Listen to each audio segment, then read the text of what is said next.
and I found my way to the United Church of Christ, which is a progressive sort of mid-sized denomination of Christian churches. I went to seminary. I have a master's of divinity from Chicago Theological Seminary. I finished that in 2004 and was ordained in the ministry that same year. I've done a variety of things, including youth and young adult ministry. That's part of why I like working with young people and young adults in particular. So I did that for a period of time, but most of my ministry life has been in the denomination. So it's really like being a church bureaucrat in a way. So I've done administrative level things for the denomination. I've worked in different regions of our denomination. And what that means in our context, we don't have top-down authority over anyone. So we really function more like consultants and trainers and coaches than we do like anything else.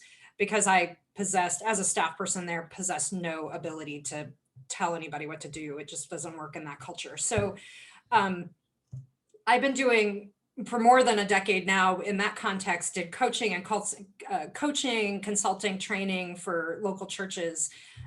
It started in the areas of youth ministry, but it branched out because I realized that the challenges the church had with reaching out to young people didn't have a whole lot to do with what programs we did, but it had a whole lot to do with the structure of church. And so I got really interested in organizational development and leadership development. So about 3 years ago, this was my most recent epiphany around my career, was about 3 years ago. I was having one of those really bad days, and I was going to my yoga class that I usually went to on Fridays. As a side note, from the time I was ordained from seminary until now, I've been a yoga practitioner. I did a teacher training about 13 years ago. And then I decided to do another one. But anyway, I've been a yoga practitioner that whole time. And that's really what kept me surviving in high stress, hard work, always overworked, that sort of thing. So it kept me alive in a lot of ways, that practice. And so I went to class that particular Friday in a really bad mood. And I just said, I should quit all of this and just go teach yoga. That was literally the thought I had going into that class. And I can't tell you what exactly we did in that particular class anymore. I really don't have a memory of that. But what I do remember is that I came out of that class thinking, what if it's not an either or, but a both and? And that was the sort of general answer I had. So what that meant to me is that what I started doing was bringing my yoga and meditation practice into my work more. I did it occasionally before that when I was doing trainings and things like that, but not really in an overt way. And so the organization I was working with at the time was in a really, really stressful period of change. And we were approaching some board meetings that were going to be really, really tough. And so I sent an email to our board chair thinking she would totally say no to this, but I emailed her saying, hey, what if, the next meeting I lead some breath or meditation work and some community building work at the board, knowing that we're having these stressful meetings. I thought she'd say no, but I'm like, okay, fine. I put it out there. That's good. She emailed me back almost immediately and said yes.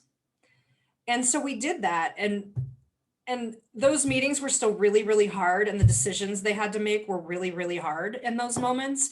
But I realized that the practices we used were incredibly useful. Were incredibly useful for dialing down the anxiety enough, I think, for them to ground in what their sense of purpose was and what they needed to do to move forward, even though that meant making a decision that was really hard and that a lot of people didn't like, and that we dealt with that pretty well. And so I've been doing that in the last 3 years ever since, bringing that in. And in the last couple of years, I've decided I deepened my own training by doing an advanced teacher training, which I'm almost done with. And I've been bringing that in overtly in a consulting business that I've started called Nicole Havelka Consulting, where I bring those things together, leadership development with mindfulness practices.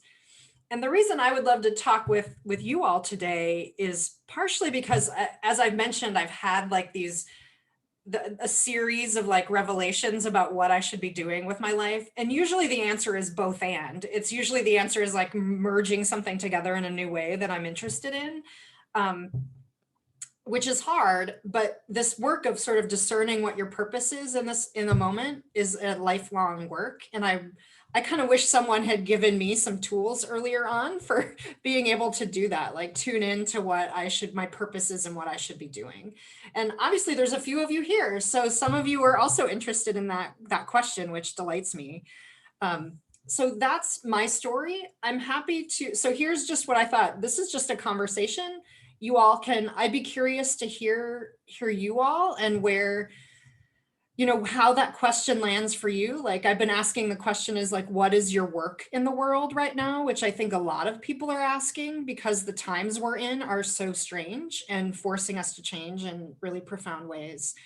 I've been asking that question a lot. So where are you at with that? What kind of support would you want with thinking about purpose and meaning in your life as you move forward and to the first phases of your career fairly soon, or certainly exploring that and probably some jobs that you're having right now. So pick my brain. What do you want to know? I'm here to hang out, and I'll offer some mindfulness practice maybe toward the end of the session if you would like that too. If you can tell me if that sounds good or not. If not, I'm not offended at all. So yeah. So tell me, what are your questions?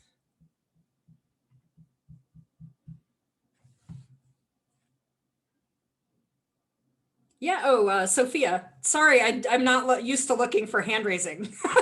No, you're good. Don't worry. First of all, thank you for being here Sure. and talking with us. Secondly, I guess I feel like probably a lot of Knox students can relate to this, but I find myself over involved like way too much and doing way too much all of the time.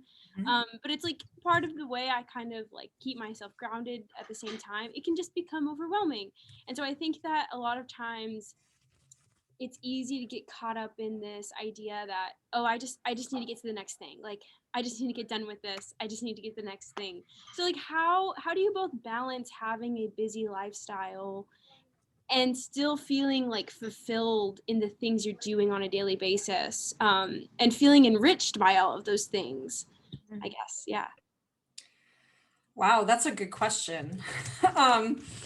Very insightful. These are skills that you'll be spending a lifetime probably working on. Just so you know, there's no magic to that. I think one of the things that I did right, particularly after I finished my master's, was that I did seek out to find a spiritual practice that supported me. I knew that I needed at that point I was thinking I might be a local church pastor and things like that. That didn't end up happening either for me. But I knew that that role is incredibly stressful. And so I knew that I had to have some supportive practices, and I found yoga, and eventually that became a more developed meditation practice. It took me a long time to get there, but eventually I have this practice. So part of it is just always taking care of yourself and not doing all the things. When I was at a retreat, when I was still in seminary, I was at some retreat, and one of the leaders of a small group said, "You will have to give up significant opportunities for ministry." And I've never forgotten that. And just translate that as you'll have to give up significant opportunities for work, period. Even if it's something you'd be really good at, even if it's something that you find exciting, even all those things, because you can't do all the things and you certainly can't do them all well. And that's been a lesson that I've had to learn over and over again in my life. So I have to constantly manage. I have to manage myself because I'm high energy. I like to do a lot of things. But especially now at this point in my life, being in my mid 40s, I don't have the energy for everything, and I need downtime more. And right now, in the time we're in, we all need more downtime than we used to, because everything is different and constantly changing. In terms of feeling fulfilled, I know that I feel most fulfilled when I'm working in my purpose. and less drained. So that's actually a signal to me. Like if I'm coming, and it's not just normal tiredness, I mean the kind of drain on you that feels like psychic and energetic drain. I know that I feel more drained if I'm doing work that isn't in that purpose. So example, I just did it a couple, 2-3 years ago, where I took a part-time job. It was still within the church, but doing communications work, kind of going back to a little bit of what I used to do as a journalist. Doing, which I can totally do well. Like that's not an issue. I can do the work. But I was miserable doing it. And so I didn't stay there very long. I ended up quitting that job too quickly, really, because it was draining me for a number of reasons. It wasn't just that I was working out of my purpose, but that was mainly it. I really just needed to do this new thing that I wanted to do. And that's what I ended up doing. So, so even 2 or 3 years ago, I was still making that mistake. So it's not like there was some, oh, I learned a lesson one time and then I never did it again. I've done that, but that's how I feel. So that's actually a signal to me if I lean into how it feels. And if it's feeling draining to me, it's probably not the right thing for me to be doing. Thank you. Sure. You're welcome. Yeah. Yes. Isaac. Hello. I have a question about, so I'm a senior here at Knox, and so it's getting to the point where I've started making some big decisions about what next steps I'm taking. And I've always been like an incredibly indecisive person, just from like the littlest things, like what shirt I want to wear today, to like the biggest things, like what college I want to go to. You know, of course, that was a big one. What job offer I want to accept, stuff like that. What experiences from like your breadth of experiences, how, like, what advice have you gained about how to make these big decisions, or big decisions, small decisions, and how can you be at peace with those? That's such a good question too. I think when I started taking it, I think it makes it easier if you have spiritual practices to take those questions to. That helped me a lot. I will say though that I tend to be quickly decisive. I'm sort of the opposite. So I'm not sure that I'll be the best one to address your question. I don't tend to be indecisive. I tend to be a gut follower. So if something really feels like the right thing, I will do it. Most of the time that pans out. I won't say with everything because that's not always true. Your gut can sometimes confuse you. So sometimes it's good to like pause and sit with a thing. Like, what would that thing feel like? Like play it out in your head. Like, okay, what if you have, especially two different job offers or something like that? What feels like the right thing? Or maybe one of those things really doesn't feel like the right thing. Even if you do, I've never done this, but I know some people do, like that pros and cons of everything. I've never been one to make pros and cons lists. That's just sort of not how I operate, but it might be useful to other people. Those sort of rational things aren't necessarily the most useful. What's more useful, at least to me, is to say, okay, what do I feel like is my work to be doing? And which thing aligns with that better? And often if I take that to a prayer meditation practice, I can make that choice more effectively, for sure. It's not magic either. So I'm sorry. Annalisa, is that right? Did I say that right? I'm sorry. Oh, good. Okay. Yes, you did. Hello. Well, so I've had kind of like the opposite where like I've known what I wanted to do since I was like 8 years old. And then recently, so what I want to be a lawyer. I've always wanted to be a public defender. But recently that I was kind of stressed about it because I thought I wasn't gonna get into law school or gonna be able to pay for law school.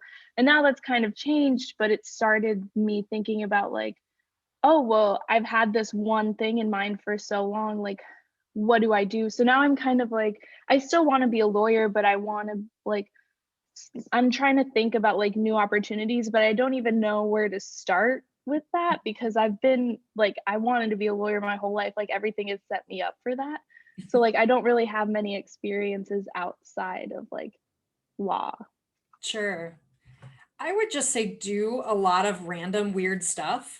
Like, I mean, that sounds ridiculous, but like take jobs you wouldn't think you would ever do because you'll learn about yourself and what you're good at.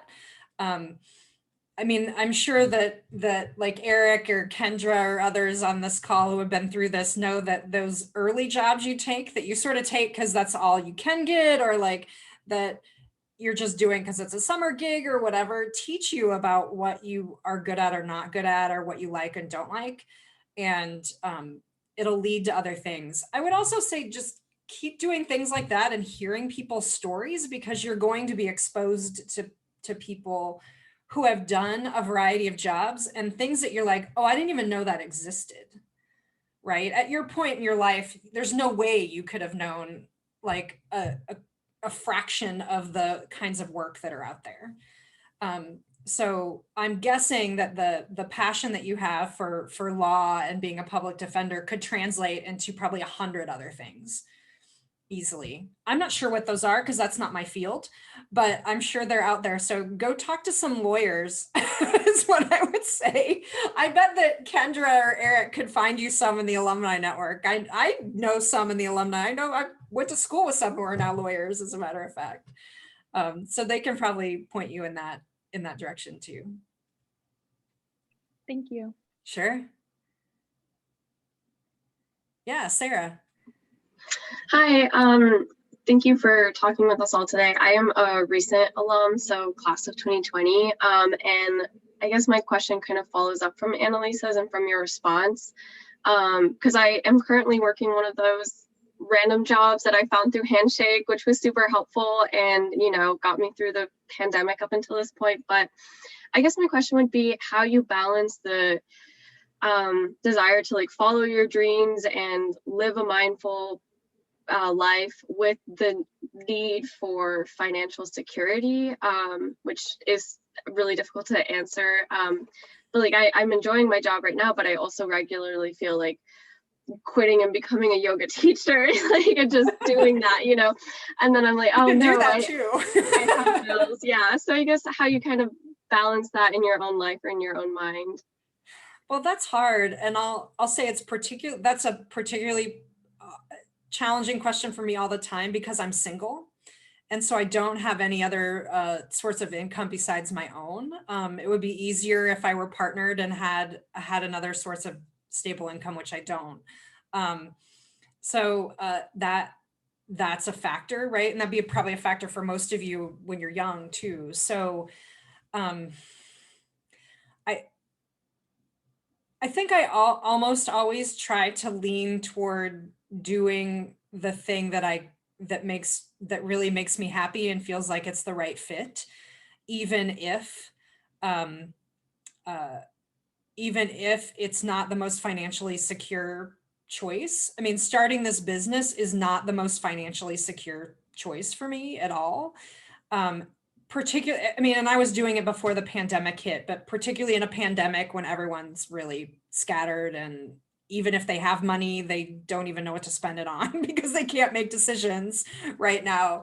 I'm confronting a lot of that. A year in, people are starting to wake up, but it's taken that long. I would say also, like, if you're relatively happy in your job, it depends if you have either a supervisor or someone there that you kind of like and trust and are curious about hearing their story and their advice, maybe seeking them out and saying, hey, there's these other things that I'm interested long-term in doing. Is there a way for me to develop those skills here? Because there's underlying skills that you need for whatever your next thing might be.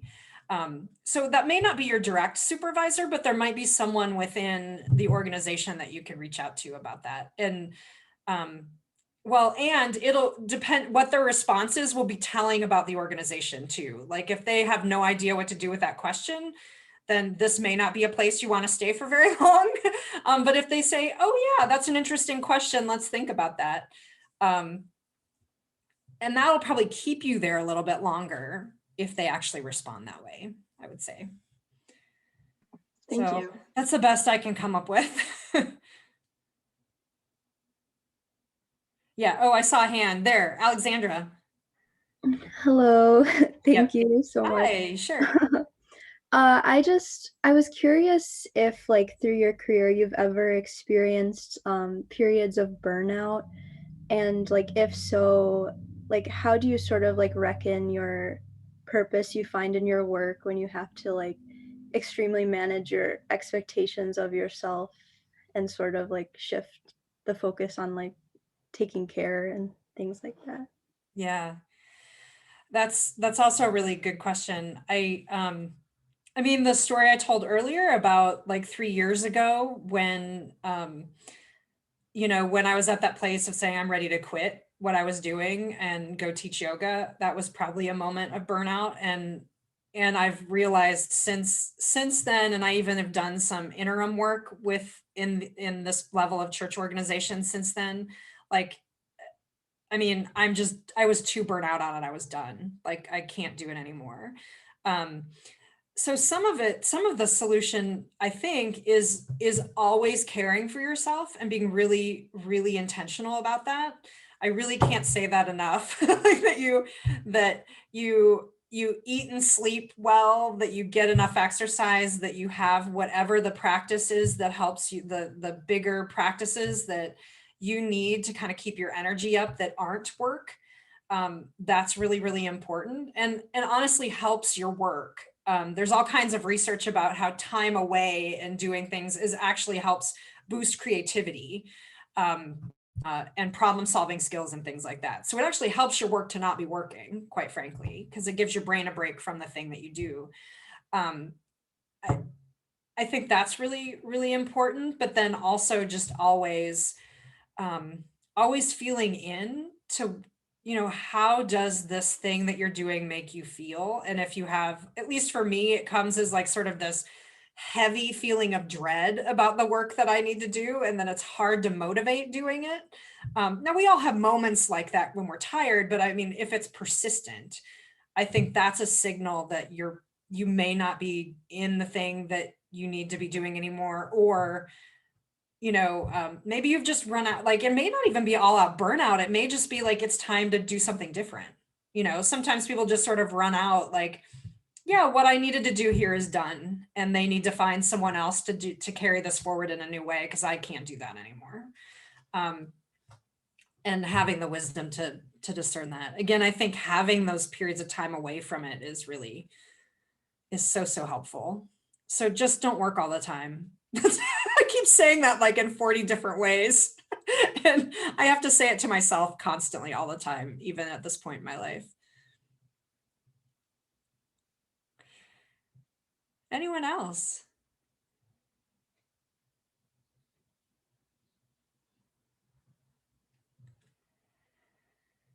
You all must be eating your lunches.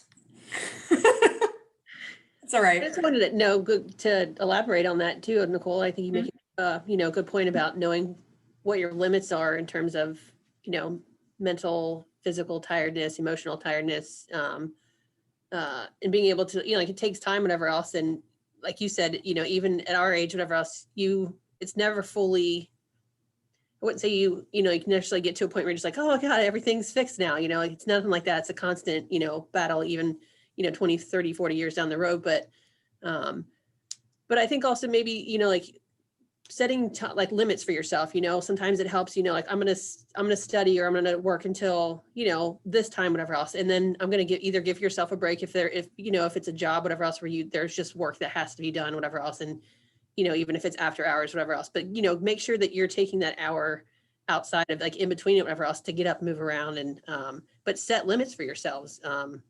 And it does help, like you say, getting sleep and eating well and whatever else. That's a huge thing. Like I'm a completely different person when I don't sleep well, especially. And if like I'm eating junk for like a week or two straight, whatever else too, I'm a completely different person. So.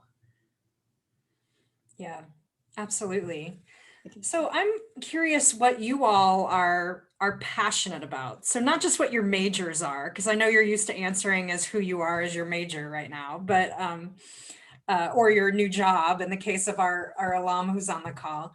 But I'm wondering, what are you feeling passionate about that you're wondering, like, how do I even make that happen? Because it seems like something that there wouldn't be a job for. Which there probably is, by the way, but that doesn't, even if there's not, that shouldn't stop you.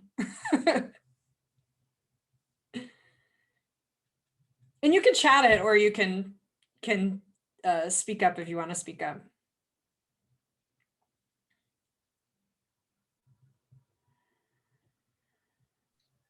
I have a question. Yeah, go ahead. My majors are kind of weird. So I've got business and art history, and like the plan for that was originally to kind of be some sort of like art museum curator or director, something like that. But those jobs are like super duper hard to come by. And I was wondering if you have any advice for like networking specifically. Like I know I work here and everything, I can, network all the way, but I was wondering if there's like any like mindful networking tricks. I don't know. Does that make sense? Yeah. I don't know if there's any mindful networking tricks exactly. I think just putting yourself in different spaces, like in any place where you end up moving, there will be tons of networking groups. Local, like now I've been reaching out to, like, for example, women in business groups are pretty common. Like I've reached out and found some of those that meet around here locally that are designed to support each other. Eric and Kendra might know better, but I know there's definitely just general career sort of networking stuff for people. I think LinkedIn, isn't it LinkedIn or one of those others have like live, I mean, they probably don't have them right now, but like they were, I know that those sort of live events related to like the online thing. But even, I think just showing up to stuff that you're curious about. And the nice thing about the pandemic, if such a thing could be said, is that everything being online makes it really accessible and cheap. I mean, that's been actually a huge boon. That's been a boost for me in terms of my business networking, because I don't have to travel to which I couldn't afford to do right now, like travel to 8 million different networking events all over the country. I wouldn't be able to do that either time or money wise, but you can show up for a Zoom that goes on for an hour or two, or even some of these longer multi-day events that some of these local organizations. So I would tap into looking for those kinds of things, and they tend to be local to your area or region when you settle wherever you're going to settle. And then doing things like this, what are the places where you're connected to as well?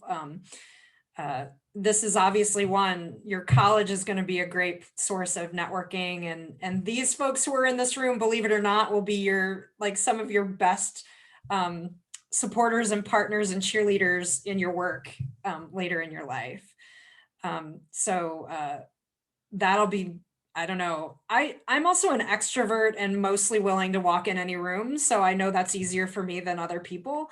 But I would say just challenge yourself to like go and hang out with people and see where that leads. That's not always efficient, but it does lead to things. Anything else? Questions, comments, or passions you want to talk about? Yeah. I guess to answer your question, so like there's a thing that I say, and I said it a lot like a few weeks ago, but I'm always like, oh, my dream job would be if I had a headset and a clipboard and I could tell people what to do.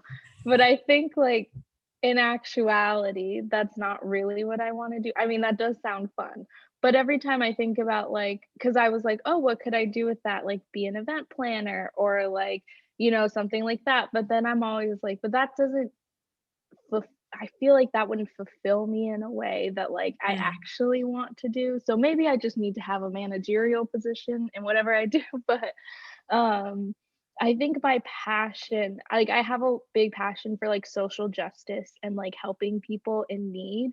And so like that's why I've always wanted to be a public defender, because like, you know, people don't get to choose me. Like I just get assigned to them because they don't have the money to do things. And I was always like, that's kind of crappy if they like, you know, can't afford those things. So like that's like one of my passions. Mm-hmm. Mm-hmm. Well, and I think that passion for social justice can be infused into lots of things. I mean, I could see you if you do go, oh, maybe I do want to be an event planner. Like there's plenty of events that relate to social justice that you could help coordinate, right? So that you're doing your piece of the work for the cause. I mean, I know that's something that I really have been, I think about all the time, but really in particular this summer, thought about what is my work in the world around racial justice was something I really gave a lot of thought to. And I've never felt particularly called, though I've been to some protests. I've never felt that that's my calling to be at the front lines of protest movements, for example. That's the most obvious thing, right? That happens, particularly this summer that happened. Though I've gone to some of those on occasion, I, in general, don't feel like that's my call. So after lots of soul searching around that, and actually I have my second session for my first iteration of this tonight, like I decided to create a series of doing mindful anti-racism work with white people. So I'm hosting, I advertised it. I have a handful of people who are doing this series with me and a friend of mine, another yoga teacher, who are, we're using some mindfulness practices and conversation around habits of white supremacy that we want to rid out of our lives, and that we're doing that work. So I feel like that, so after thinking a lot about that, saying, okay, if I take what I'm good at and do my piece of this work, you know, toward this thing I feel passionate about. So it usually doesn't feel like that thing that you thought, you know, it doesn't always seem like it's the front lines of work, but I think it's also important work. It's important for all of us to do what our piece of it is in the world. That always makes me feel better. And there's no reason why social justice can't be infused in whatever, in general, whatever you do in some way. If you're thinking and planning and dreaming and they're all the time about it. I mean, it'll happen. Any other questions or thoughts? Yeah, Sarah. I have another question that kind of follows up from both of the previous questions. I do know what I'm passionate about now, especially because I've worked at a job for almost a year that I enjoy, but it's helped me realize, like you said, I've taken a break from what I really enjoy, which is writing and editing, and it's helped me realize that that is what I want to be doing. But I think what I struggle with when it comes to pursuing writing and editing is partly the financial element that I mentioned earlier, but also because I feel like I'm not experienced enough, or I don't have necessarily enough belief in my own abilities. So I guess I was wondering if you have any mindfulness practices to kind of build up your own self-confidence so that I can go and pursue what I want to do and have, you know, some faith that it'll work out. Sure. You know, first of all, you don't know any more or less than anyone else. I mean, sure, there's people who are older and more experienced, but you bring things to the table that are different and unique because you're Sarah. And that in and of itself is valuable. Because you have a perspective that only you can have because of your life experiences. And you'll collect more and more of those along the way. And that makes you a valuable whatever you want to do, writer and editor, or any of those things. Some advice that I got from a colleague really early on that has served me really well. This was actually not long after I finished my master's, and I was very young, very newly ordained in ministry, and they brought a bunch of us younger. There's not many of us, by the way, but like younger. I'm not in this category anymore. I've aged out, but like we were younger ministers, under 40 at the time. And he got us together for this retreat. And he said, he said, here's the thing, the job I'm in here, I wasn't qualified for on paper. Like they said they wanted XYZ, but then they hired me anyway. And so I took that advice to heart, and he's like, just apply.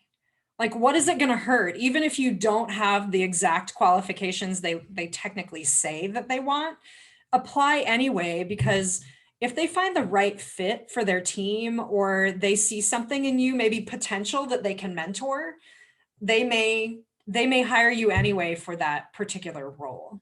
So don't undersell that. And does it hurt to apply? I mean, literally the worst thing that can happen is that they never respond to you. And is that really the worst thing? It's not. Like, how many emails do you send that don't get a response? I mean, that's not, I mean, right? Like dozens. So like it really doesn't matter. Like it's okay. You don't hear back, or they tell you no. And that's, I mean, and sometimes you might get an interview and it's still good practice, even if you don't get the job. As long as you aren't completely stressing yourself in terms of time with all of the things you're doing. But yeah, just apply and see what happens. Or, I mean, I'm not a big fan of this part of our current climate, but getting side gigs is not all that hard with writing and editing in particular, but with lots of things, that's true. So maybe try like a little bit of contract work on the side and see what that's like. I know lots of people who are freelance writers and editors and have their own, and then they do survive, believe it or not. Thank you. Yeah. Anything else?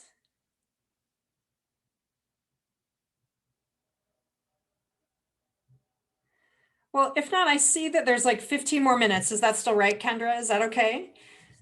Do you guys want to try a practice today? Would that be something that you would be interested in? All right. At least the people's faces that I can see are nodding their heads. So I'm going to go, oh, good. And Samantha said thumbs up. Yay. Oh, that's right. You can give me thumbs up. You guys are really good at the like all the little emoji things. I always forget those are there. So yeah, why don't we give a shot to one of these practices? I'm going to lead you in a practice that I learned not all that long ago when I was doing a meditation teacher training. And I wished I had known this sooner in my life, quite frankly. So it's called a contemplation, or I sometimes call it a discernment meditation. And I'll just tell you the basic, I'll lead you through this, but I'll tell you the basic steps of it. So what you do is you form a question, like, what are my next steps about XYZ? So what are my next steps about? And that can be anything. That can be as like, what are my next steps about what I'm going to wear tonight, Isaac? Like if you really need to consult that, that's totally cool. Or what are my next steps about law school? In your case, like, what are my next steps about this? And then what you do is you take that question, you drop it first into your mind and sort of listen to what your mind is probably chattering on about, because that's what your mind does. And then you drop it into your heart. And so how is your heart speaking to you? And then finally, you drop it into, I use the word soul, but you can also think of it as the cave of the heart, or whatever that deeper part of yourself is. And how is that speaking to you? I found this practice kind of leading up to starting this business. This was the practice I did for 6 weeks straight to figure out what the next thing was. And I rarely stick with one practice for that long, but I did it in order to hear how it spoke to me differently each day, honestly, but then what are the themes that develop from that? So make a comfortable seat. That can be in your chair. If you already have a practice where you do seated meditation sometimes, feel free to get down on the floor if that's good for you, in a comfortable cross-legged or other position. And feel in.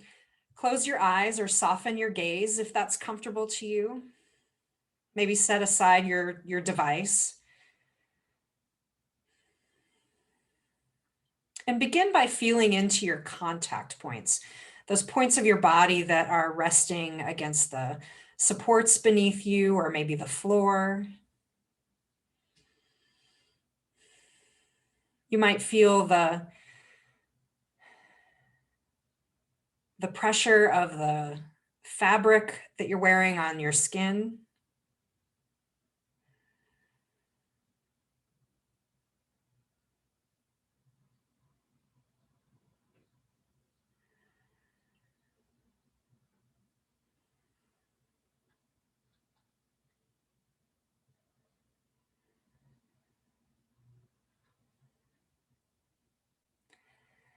Begin to feel into those points of pressure, those contact points. And noting perhaps any sensations that might be arising in your body. There may be some achiness or some vitality that you hadn't noticed before.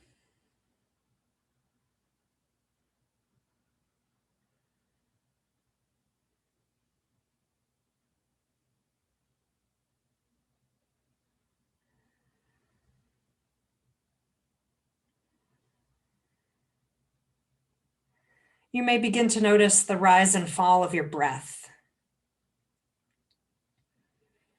the touch of air on the skin. And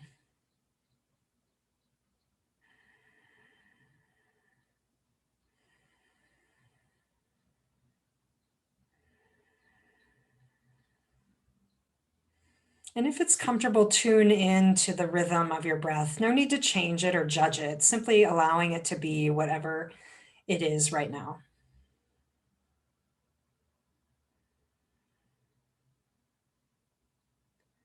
Feeling into the sensations of the body being breathed.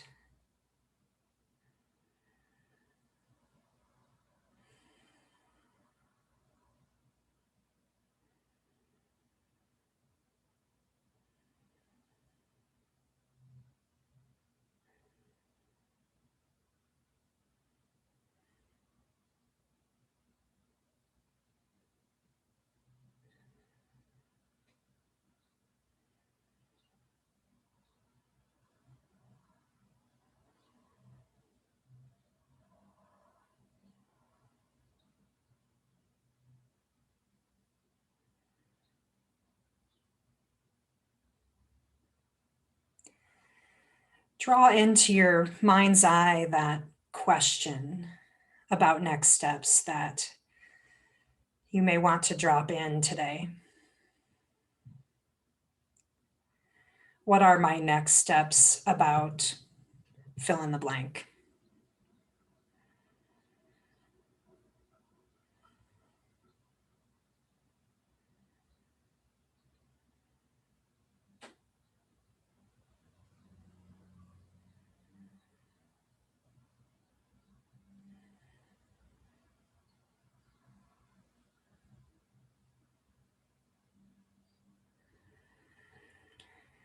If you have that question solidified in your mind's eye, drop it first into your mind.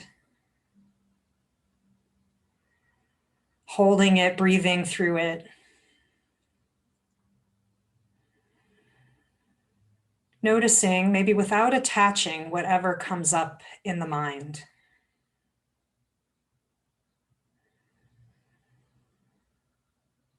Those might be words, it might be images, might be colors, might be feelings. Whatever is coming up in the mind.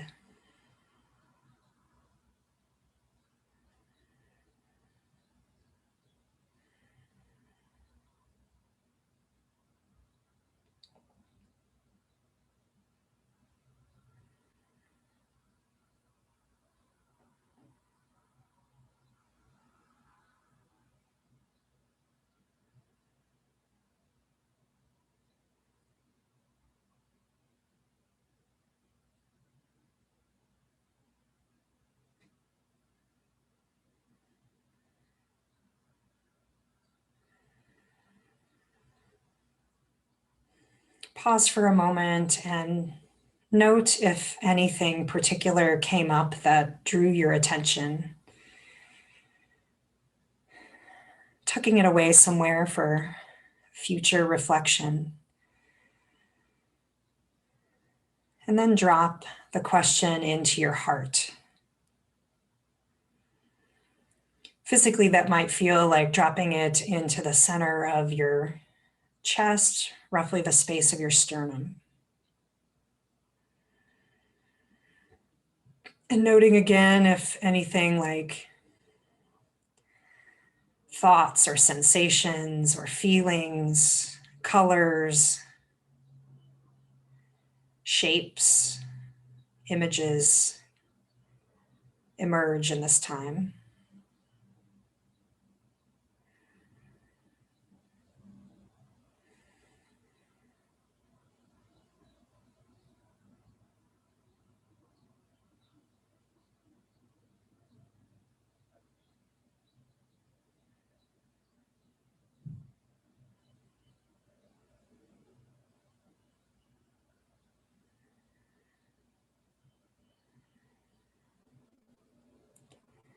Noting if there's any thought or feeling or image that particularly noticed in this part of the practice, tucking it away for later. And now dropping your question into the soul or the cave of the heart.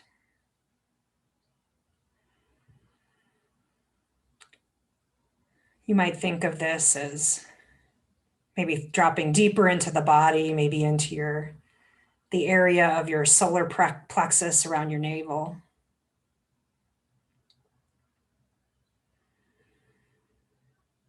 And noting if anything emerges from there.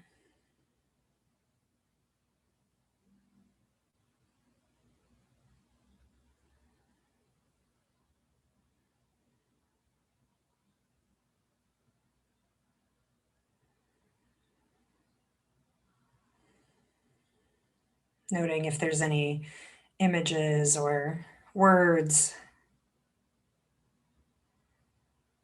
feelings or sensations that are arising.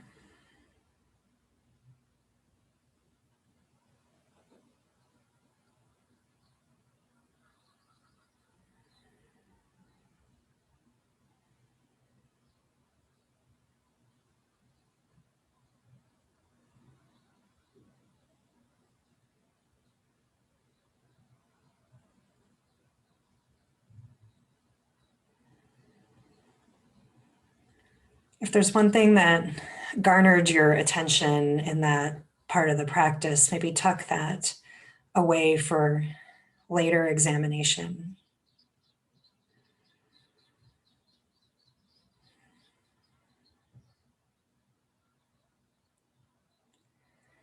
And beginning to release this practice with your question, returning maybe your attention to your breath.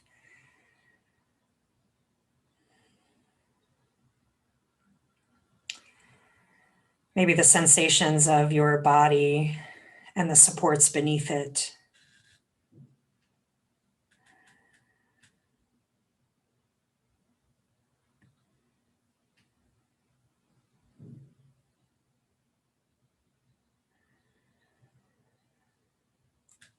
Maybe begin to move fingers and toes, maybe rolling wrists or ankles,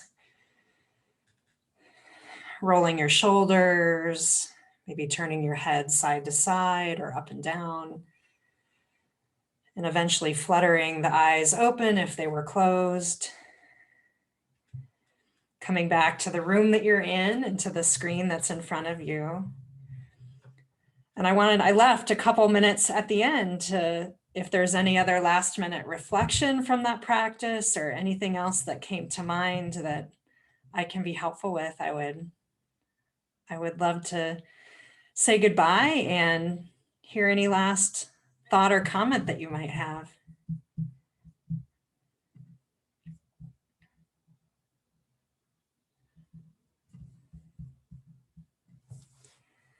And if not, I know that's hard coming out of one of those practices to talk again.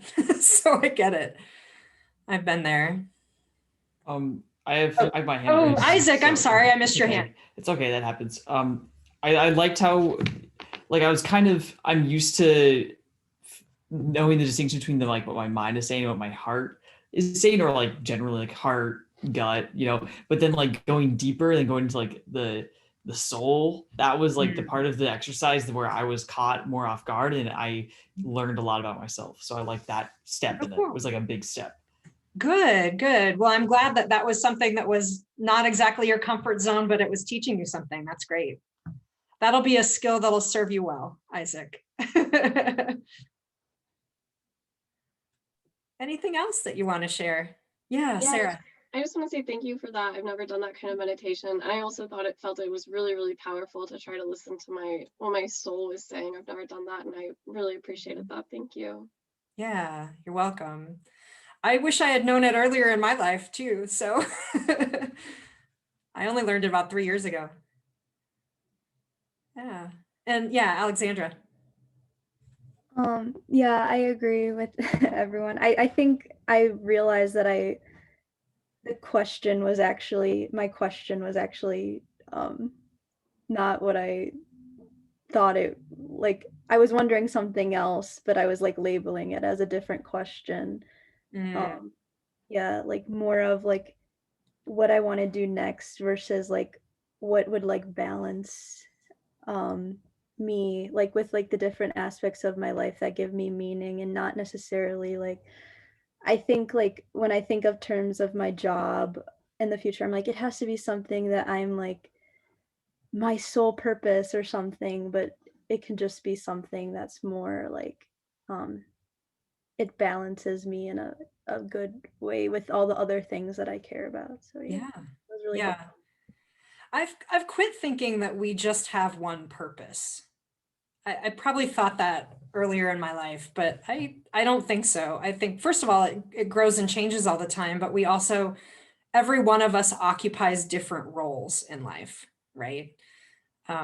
You have your work life, but you also have your family life and your friends life and your hobbies. There's so many other ways to live purpose in life, and not just your work, because we're more than our work, by the way, even though I know this is a career services thing.